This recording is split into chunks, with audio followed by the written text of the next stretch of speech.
Welcome to the Learning Experience Ops Show, where we talk about making learning better that's future ready. I'm Jason Gorman, the founder and CEO of Jackrabbit Learning Experience. I keep coming back to a feeling about our work. We all know the technology is moving fast, and we all know that the people, us, we're trying to move as fast as we can, and our organizations are trying to move as fast as they can also. But I think that the technology and the people and the organizations are moving at three different speeds.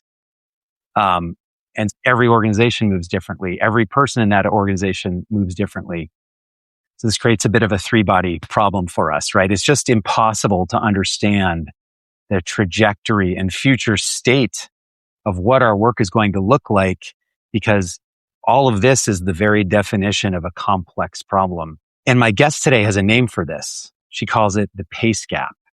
And more importantly, she has a framework for closing it, not by picking one side over the other, but by treating workflow design as a human capability that is an integrated challenge with the organizational needs. So I'm also excited about this conversation for personal reasons. So Heather was introduced to me by my business partner, James Altman. Went to graduate school together at Northwestern. And when we were talking, James and I were talking about this podcast and what would be important to talk about. I don't think I told you this yet, Heather, but he talked about you and a conversation he had with you and your notion of, design being a thing that should be applied to organizations. And so we were, and that really has become kind of a central idea in this podcast. So I'm glad you're here. Thanks for coming on. So Heather Xu is the founder of Design for Flow. It's a strategic advisory practice founded on the human side of AI transformation. She spent 12 plus years as a director at KPMG in the human capital advisory consulting practice, where she built and grew the firm's L&D strategy and transformation capability. Her work spans organization design, workflow optimization, leadership development, and learning experience design, all centered on one question: how do we create environments that minimize friction, accelerate flow, and enable people to thrive? Welcome to the show, Heather. Thank you. All right, so let's jump in with those lightning round questions. What is your 30-second elevator pitch about what you do? I think you just said it, but really it's how do we design work that flows? It's figuring out that human side of AI adoption. How do we shift our environment in a way that enables human thriving? So how do we do it in a way that amplifies human potential, as well as realizes the benefits of the technology? All right. And what do you love the most about your work? I love that it's like a puzzle to me. So I look at the organizational level of workflows, operating model design, a drive toward organizational outcomes, but then I'm able to go really deep into the human side, the underlying psychology, the mindsets, the motivation, and how do we kind of meet in the middle where we create something that flows from an effectiveness and efficiency perspective, but also flows for the human inside of the process, where they feel like they can move forward with that sense of inner flow, where they're bringing their best selves to the table and, I don't know, just kind of thriving at work. Well, that's kind of leads nicely into my next question. When you are in flow, when you're in that state, what are you most likely to be doing in your work?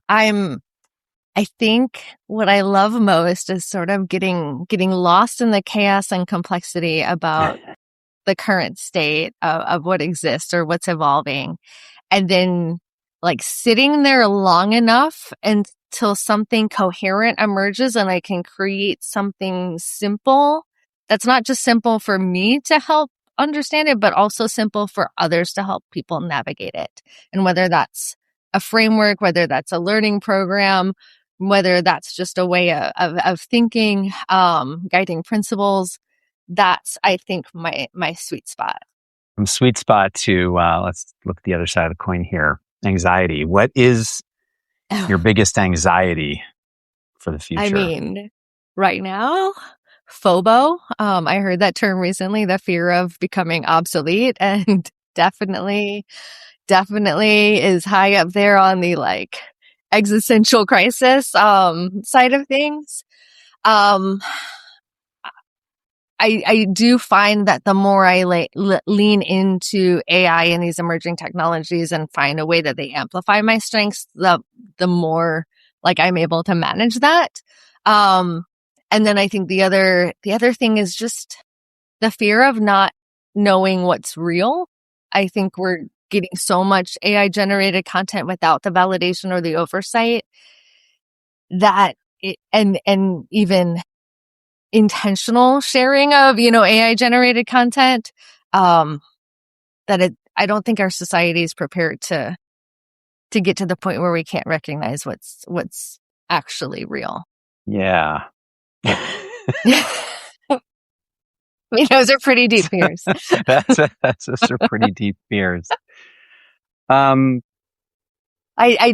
do live in Puerto Rico, and I'm like, there's always, we can always grow bananas. We can always grow pana trees. Like we can live off the land if everything goes to crap. That's good.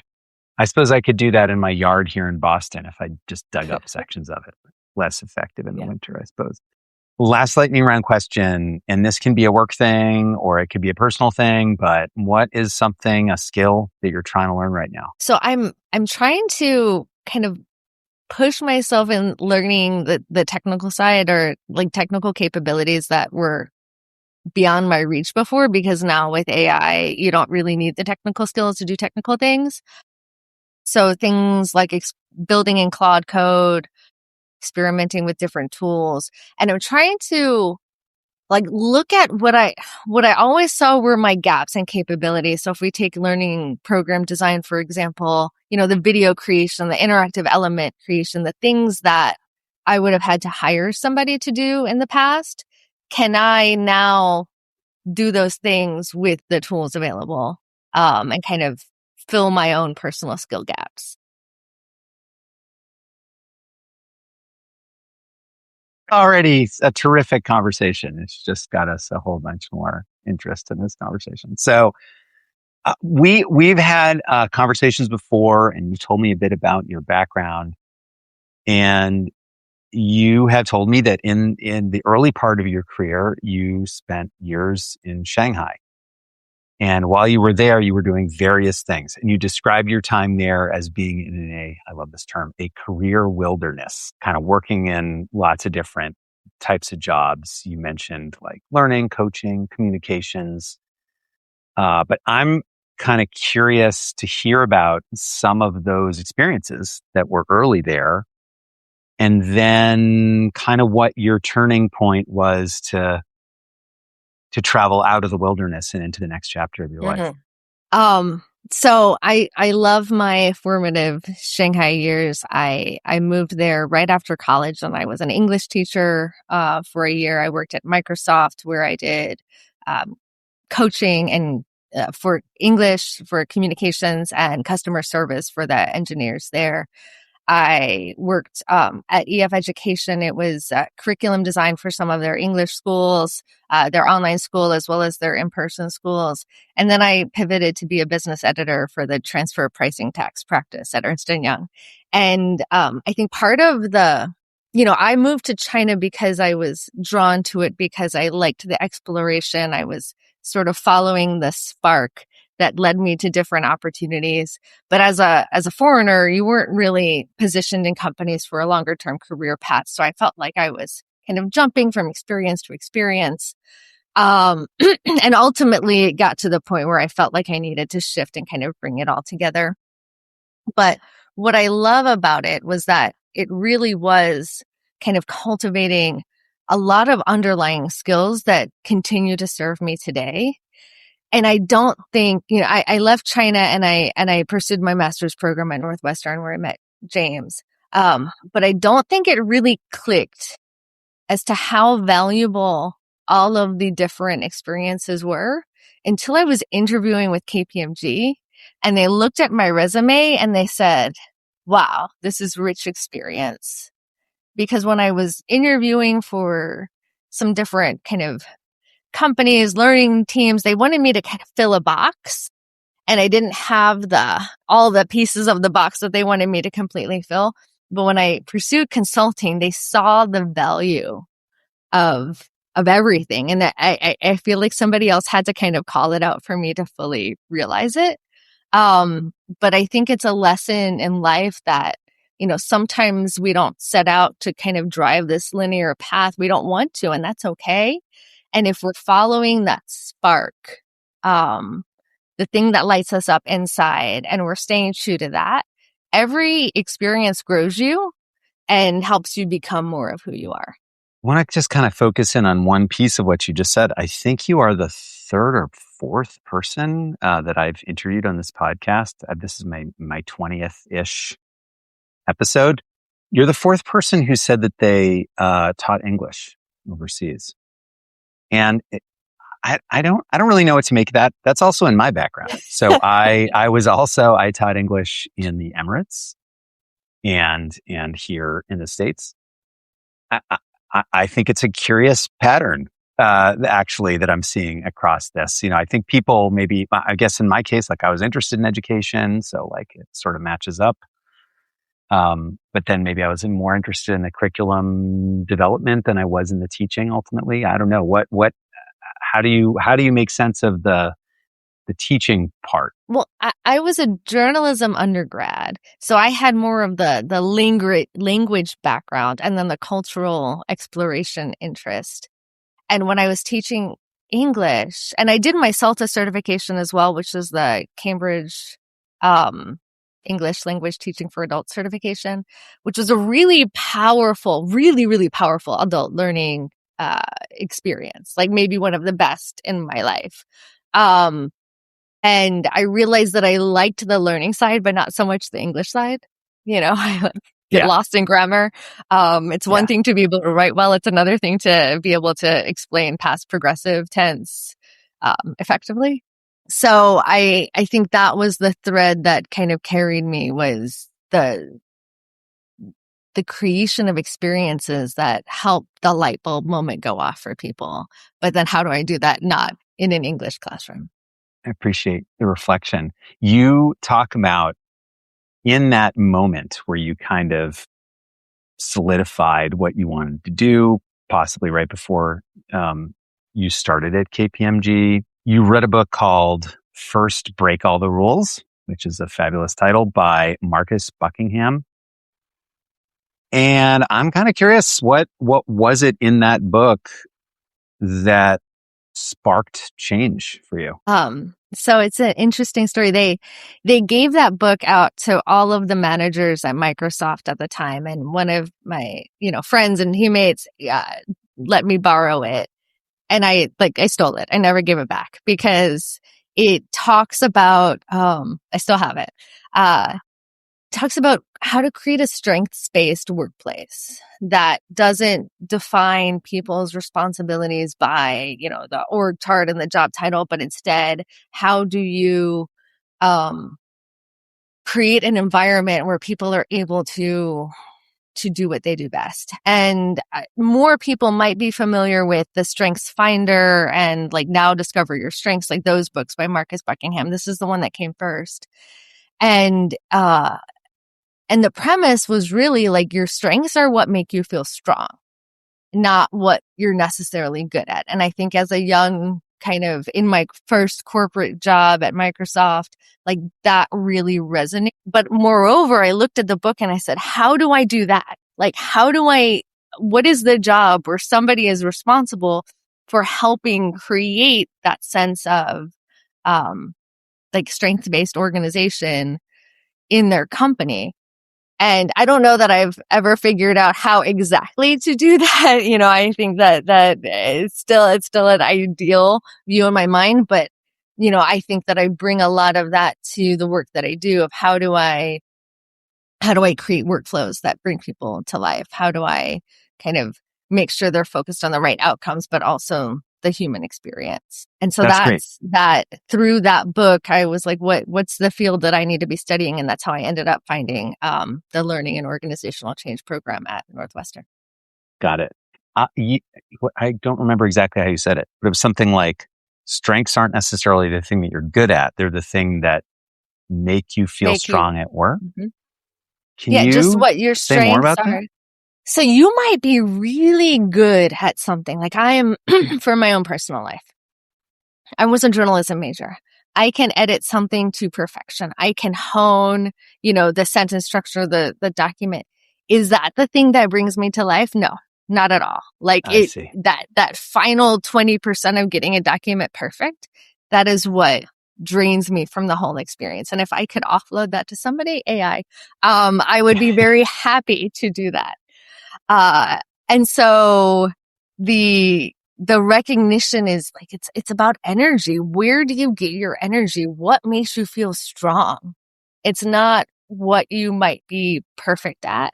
And it also you might feel strong in some things that you're not good at, but maybe that's a sign that you need to cultivate those skills. Thank you. All right, well, let's talk about KPMG because that's the next part of your story. Okay. So you went there, you built their learning strategy capability from the ground up.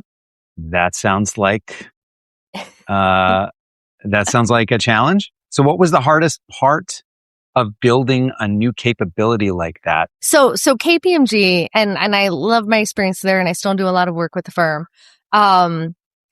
They specialize in transformation. So HR transformation, finance transformation. And then the group that I was in, which is now called Human Capital Advisory, we had a learning capability, which was all focused on, how do we support other transformations with learning, experiences, learning programs. But we didn't have our own, like, how do we approach learning strategy and transformation? And the reality is that learning organizations, and I think this is one of the bigger challenges, there might be a learning function, but that's not typically the entire ecosystem of learning that's happening at organizations. And so part of it might fall in HR, part of it might fall adjacent to HR, but then also happening within functions within different departments, also shadow learning organizations. Like there's a widespread of possibility there. And what we did was kind of take the best of how the firm approaches transformation with operating model design, process mapping, process taxonomies, et cetera, and then thought about how do we bring that to a learning function. And so that was, it was a very exciting time. And I'm glad that capability still exists and is still evolving, at the firm. And I'm glad I could kind of be part of the inception of it. But I think, so I don't know if that was the hardest part, but that was sort of how we approached it. And the hardest part was doing something for the first time without the scaffolding of other people's experience underneath you. But I think that was also the most exciting part too. Sure. Yeah. Yeah. I hear that. One thing that, it's almost like a trope in L&D is this seat at the table. Like we need to get our seat at the table, right? And when I say trope, it kind of is a trope, but I think it's also based on a thing that people feel and experience. It's a real thing, right? Mm-hmm. That their organizations don't pay the right kind or enough attention to what they do, don't understand their capabilities in the right way. Mm-hmm. And I can it's hard not to connect that pervasive pre-existing anxiety with the anxiety that you mentioned earlier about like the kind of existential Mm-hmm. crisis feeling that people in the learning professions, I think, are having now. It's pretty widespread. It's not just you. It's not just me. It's pretty much everybody I talk to. And I'm curious, how do you think, what do you think are the things that we can do to keep ourselves relevant and to be taken seriously with the stakeholders that we work with? I think there's a lot of different ways I could approach this. Let me think for a second. So I think the first thing is, and maybe AI is enabling this a little bit too, with being able to take on some of the work that L&D teams have historically been not just responsible for, but like drowning in. because I've seen the evolution, like an L&D function wants to be strategic and suddenly it's compliance training and this training and process training and, and sort of all of the intakes of this is a need, and your short staff, your minimal staff is sort of drowning in these requests that aren't the most value add. So hopefully AI is enabling some offloading. But the first step is understanding the business strategy. 100%. You have to start with where's the business going? What are their needs? What are their people needs? And how are we uniquely positioned to move the needle? If you don't start there, you're going to miss the mark. And I think that historically, what I've seen, a lot of learning organizations kind of evaluate their success by the collective view of their learning programs. So it's like we have this curriculum of programs, and that in and of itself should drive our identity and our success. And I think that that's changing. And so I would challenge learning leaders to kind of think about, is there a different value proposition? Are we really the sum of our learning programs, or are we something else? And I think I've seen it where, when central teams really do show that they understand the business and they understand the needs, and they're bringing a creative system, a creative approach that's actually kind of shifting mindset, shifting behaviors, enabling capability. The business recognizes that and sees them as a partner. But if they're off kind of creating a set of courses that maybe in and of itself, they might be really good courses, but if they're not moving the business needle, then it's just going to be something on the side that's, taking up the time. It's not even that an hour-long course is kind of a nice to have value. It's something that's detracting people from doing their jobs. Yeah. So if it's not adding value, it's reducing value. Yeah. I mean, we're always, when I say we, L&D specifically in a corporate environment, it's always a cost line, right? And so this is something that I think we're all really aware of. Anybody who works in the corporate environment understands that. And I think the only way out of that is to make it vividly clear how our actions are contributing to revenue. And that's really hard. What a challenge. Mm-hmm. And so one of the things, and I think this might lead to another question, but so I might be jumping ahead. But I also think that our value isn't just programmatic, or it doesn't need to be. And especially, we've seen this over the years as we've kind of moved from classroom to e-learning to micro-learning to, to curation to content libraries. There's been already a shift in how we deliver value to our organizations. But I think, and I've thought this for a while, and it's becoming even more important, that human connection is going to be even more important in the future because of AI. And we're already starting to see it in the research that people using AI tools, it's now they're becoming less emotionally intelligent when they're interacting with others because they're more impatient. They're expecting people to react and support them as quickly as AI can react and support them. And so I think that as we see this shift where AI can now, I use it to troubleshoot things. I use it for technical support. I use it to help me learn new capabilities. I use it to help me shape my thinking. We're seeing AI grow in possibility as a personal coach, a thought partner. That really enables learning in the flow of work.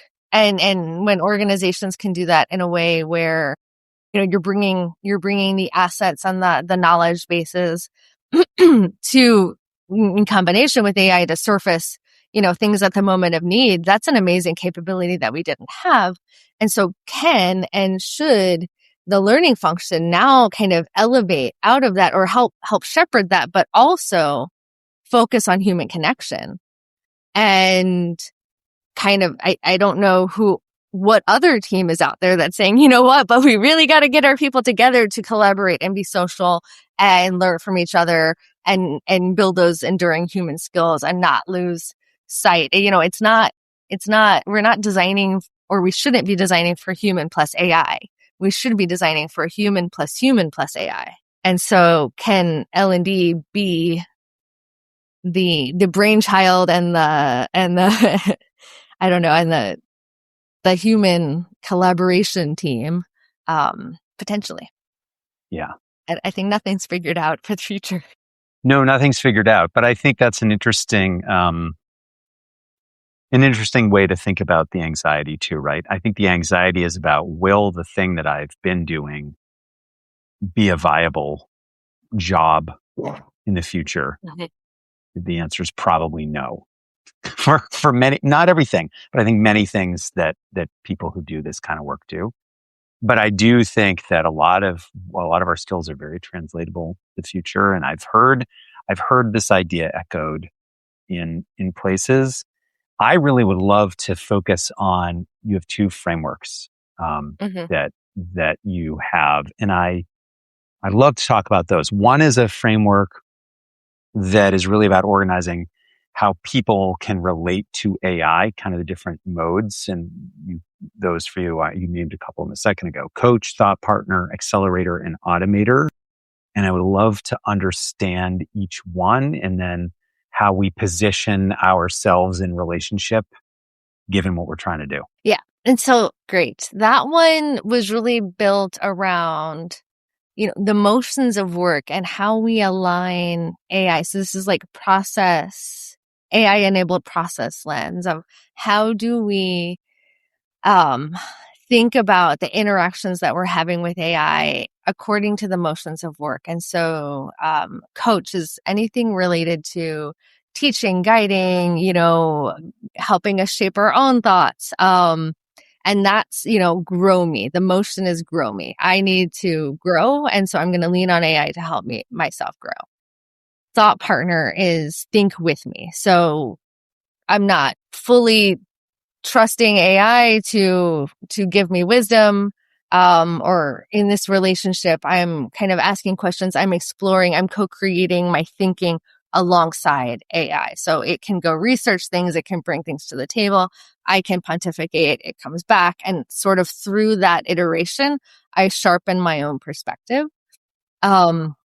Accelerator is, I'm working on an output, and I'm not yet kind of tasking it for creating it in entirety. Maybe I'm coming with my own perspectives, getting some input. We're accelerating that production of something tangible, and maybe pressure testing it, looking at it from different angles, honing it. And then the last one is automation, and that's what we're seeing with the agentic AI movement. And all of the transformation that's going on is like work for me. And so this was my lens to think about how the different types of interactions that we can have with AI and where they make sense based on a workflow and what I need as a human in that workflow in that moment. And I did a project with an L&D team about a year ago, where we worked through some of these things. I didn't have the model yet. And I noticed there was an anchor toward like produce the outcome, automate the process. You know, there's a definite like create learning objectives, create content. And yeah. I really pushed them to think about, you know, how do we start the process differently? You know, help me learn about something, help me pressure test ideas, help me think about this differently, and then leading into more acceleration and outputs. And the one other thought that I have is that, you know, so I think a lot of companies are moving toward more of the automate, et cetera. But there's been recent research that shows that the real value added activities are when people ask the more strategic questions. And so in your workflow, are you anchoring toward using AI as outputs, And could you be using it more to shape your thinking and your ideas and, getting more value from it in all of the 4 pillars? So it sounds like what you're suggesting here is that in a workflow, when we're articulating a workflow, that we're really explicit, right? Step 1, maybe we're doing some discovery and we're gathering stuff and AI has a place with that. Step 2, we're not asking for the output. In step 2, this is where we are testing our assumptions. We are generating lots of different possible directions. We are finding the gaps in the data that we've gathered, whatever, but that there's an explicit step where AI has a valid, important role, but it is one that is like introducing friction that provokes human thought, like interaction with the content and the problem at a deeper level before moving to the solution. But it's like a step, or multiple steps. Yeah, I think it's part of the process for sure. It might be cyclical. You might go down and then you might come back and you might, might circle. So it's not necessarily linear. But I think it needs to be part of the process or else we're just going to surrender our thinking to the machine, which I don't think builds us up. It kills our motivation. It kills our sense of identity, and so I think we can get a lot more value and actually elevate our own skills if we're approaching it from this way. And I think what I like about it is that it's just 4. Like I tried to make it very simple and I can see myself in these relationships in different ways. I see it too. And I definitely feel it. I just did a huge project. I was trying to learn Claude Code and really pushing myself to learn these technologies more deeply. And I really found that, if I didn't insert myself in the right ways, honestly, the outputs kind of sucked. I agree. Right. Just like, and I think in that too, it made me realize that, using AI to do that back and forth, that's helpful. AI is helpful there, but then it helped me understand. And I think what you're suggesting is that when people use the tools like that, it will help them realize their value as a stakeholder in the process of doing whatever it is that they're doing, right? And that the AI left on its own actually doesn't do a great job. It misses things, it doesn't understand things, it kind of over indexes on things that humans wouldn't or an expert wouldn't. So I deeply appreciate that. You do have a second framework. It's a little bit more personal. It's amplify, unblock, stretch, and free. And I'm curious about this one too. So this one I call the personal value framework for AI. And this isn't about your workflow necessarily. Like the first one is like, let's think about the workflow and think about the AI relationships. This one is more about my own personal value proposition with AI. And so if we take Amplify and we circle back to that like strength-based workplace and your strengths are what make you feel strong. What are your strengths? What are you naturally good at? And what are the opportunities for you to work with AI to amplify your strengths? So like I said, I like to kind of get lost in the complexity and like come back up and build a model. AI can help me not get too lost in that complexity. Like it can go find the insights. I can consume them. I can think about them, discuss them. I can like pull that thread of like, I think there's something here, and it mirrors me and it helps me sort through my own thoughts. And it brings me a level of coherence where I have an idea and I'm actually able to follow it through to something in a way that I haven't been able to do before. And so I find my own personal amplification there. But I also use AI to unblock me. So like, where do you get stuck in decision making? What are your tendencies for, paralysis? And like, I'm planning a trip to Morocco in a couple weeks and there's a million different hotel options and I might get lost. Like I might spend hours in that in the past. but instead I like shortlist them for me, like give me 5. And it helps me, move past whatever might be getting me stuck. The third one is stretch. So what are those things that it's like the beyond the edge of your comfort zone, your growth opportunities where you need a little bit of a push? And how can AI actually support you in that and maybe nudge you past that? And so, for example, for me, I'm a big picture divergent thinker. I have a lot of ideas. The discipline side of like content creation is a struggle. Namely the word discipline, especially if I'm not operating within a structure, like an external structure when I'm inventing it myself. So AI actually helps me like stay consistent, which is really good. Like it just it provides some level of it's holding me accountable for those things, which is really good. And I think that might look different for different people. And then amplify, unblock, stretch. And free. Like, what are the things that you really hate to do, and can AI set you free from that? For me, little admin tasks. Are there ways to automate them? Can I set up a system now where I don't have to think about some things anymore? I can kind of hold that for me and surface them up when I need to. There's it's different for everybody, though. Yes. Definitely different for everybody. And actually, all of this, just so much the last couple things that we talked about, there's this kind of theme of human agency and creating room and opportunity to kind of grow ourselves, to make sure that we are part of our process, that we are even personally kind of unlocking things for ourselves that may be hard to unlock without the use of AI or more labor to unlock without the use of AI. So this idea of human agency as an enduring skill to cultivate, I'm curious if you could just talk a little bit more about this notion of human agency, and then, what are practical things that people can do to cultivate this in ourselves? What are some day-to-day things that you would recommend?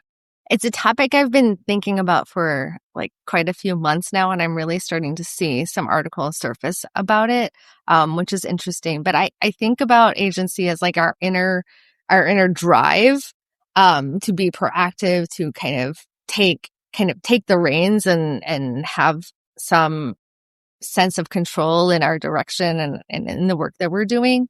And underneath agency, I mean, there's some psychology models that are really relevant here, but underneath it, I think, is this idea of intrinsic motivation as well, as being something that's propelling us. And then I think agency is also really critical to our well-being. So if we're operating in a place where we like our sense of agency is deteriorating, I think our well-being is going to deteriorate as well. So that's how I would define agency. And I think why it's important now more than ever is, one, I mean, if we think about our junior team members, they're kind of entering into a workplace environment. The apprenticeship scaffolding is eroding, so they're not getting the experiences that help them build capabilities, and their managers are probably swirling and overwhelmed, and so they're probably getting messages like, be proactive, step up, like I like to say, own your impact, but how do you do that if you don't have a compass or a North Star or the muscles to help you navigate the uncertainty? And then I also think as we're delegating more decisions to AI, our own sense as leaders, our own sense of agency is, and I mean, I was just reading about this today in a HBR article, that like leaders feel less agency and it's causing a real leadership crisis. So, but it's great that we notice that agency is something that we need. I took it one step further to really think about like, so what does it mean to cultivate agency, and how do you start, and how might that look different for different people? Because I think of like conventional wisdom of like, just go build something, just go do it. And that never resonated to me, like with me, that driver mentality. And so I've been thinking a lot about like the different energies or archetypes of agency, things like, you might be a disciplined builder, who likes to construct things like really kind of source things, build a plan, see it through execution in a steady way. You might be a curious explorer that's out there uncovering ideas. You might be a systemic sense maker, which I relate to a lot, which is like I'm exploring, but I'm also trying to bring them into a cohesive whole before I can create. And you might be somebody who thrives on social collaboration. And so you need like the human to human interaction in order to kind of get your first step going and get momentum going. Or you might be a rapid creator. So somebody who needs to like just do things, put it out there, see how it lands, see what people think. Those are different, I think, energies for taking the first step. Like really your work probably involves all of them, but what's your starting point? And if you can understand yourself, think about your strengths, think about what you gravitate to, taking that first step is usually enough to just get juices flowing and momentum going, where you can get out of a sense of paralysis. You actually basically answered my last question already in that answer, but I'm going to try to tweak it a little bit, which was, so you kind of described what the individual can do. What are some things that the organization can do to help set the stage to allow people to take those steps?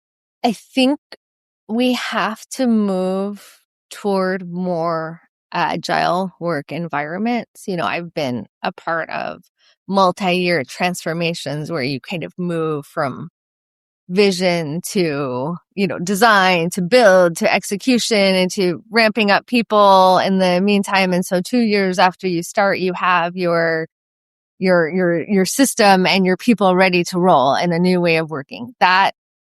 That's changed like that. And I'm kind of coming full circle to the pace gap. Like that's the issue is you might put out a workflow that we created for the learning function with AI. Like it's irrelevant now. That was a year ago.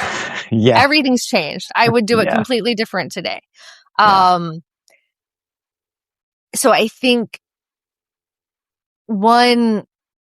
I mean, it's tough. I think this is the question that doesn't have an answer yet, but we need to figure out where people do have autonomy and decision making.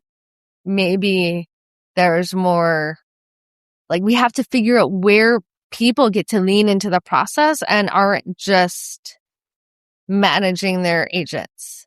And we need to really think about the cognitive burden that is being placed on people as work is intensifying, as their responsibilities no longer do they have as many like low cognitive tasks that allow their mind to rest. It's, just elevating everything is now important, and there's the term brain fry. People are getting brain fry from too much AI.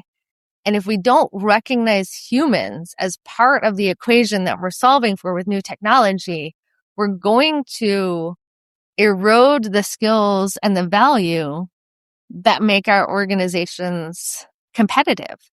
And so I don't know if there's a golden ticket answer to the question, but I think the first step is thinking about humans in the part of the process.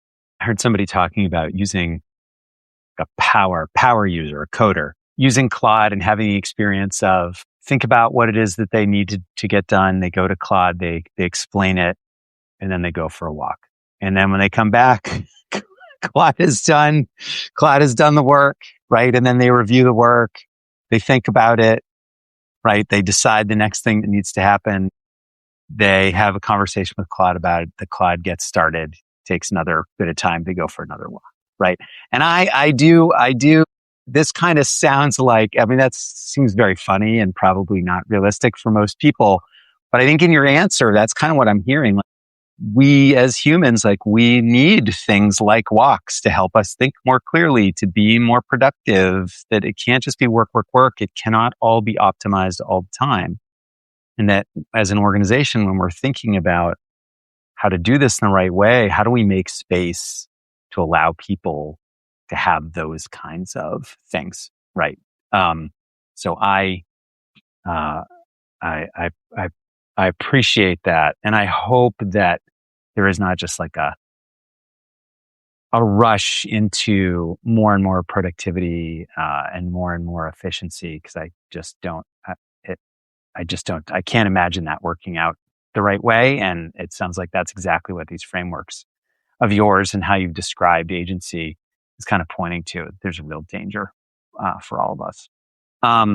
Here's one last question. It has nothing to do with AI. It has nothing to do with workforce. Well, you haven't heard my answer yet. No, I have not. So this comes from Simon Greenwald, and who is a giant audiophile. And so I was unsurprised by his question. So his question for you is, what is your desert island album? Meaning you can only listen to one album for the rest of your life. What would it be? So this is where I am going to bring AI into the answer, because I've been taking some of my inspirational contemplative writing and my poetry and actually using an AI tool to turn it into songs.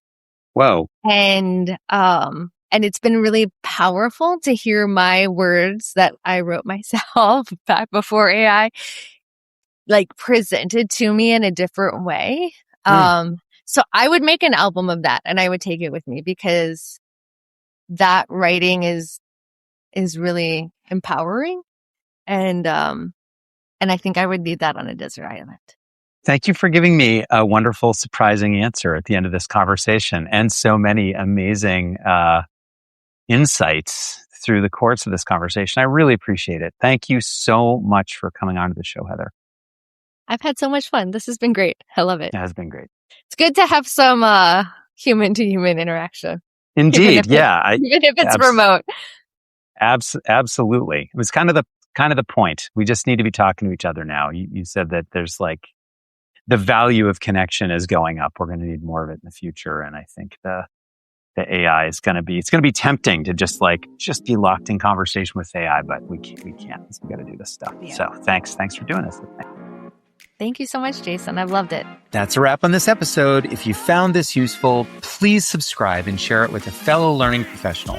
It's the best way to help others find the show. And if you want to keep the conversation going, we have two ways to do it. We have a monthly online AI forum for learning professionals. We also have a Slack community by the same name, totally dedicated to learning professionals. These are great places to meet more people who do the kinds of things that we do and make sense of the world that we're in and what's coming together. You can find the links in the show notes, or you can reach out directly to us at podcast@jackrabbitlx.com. See you next time.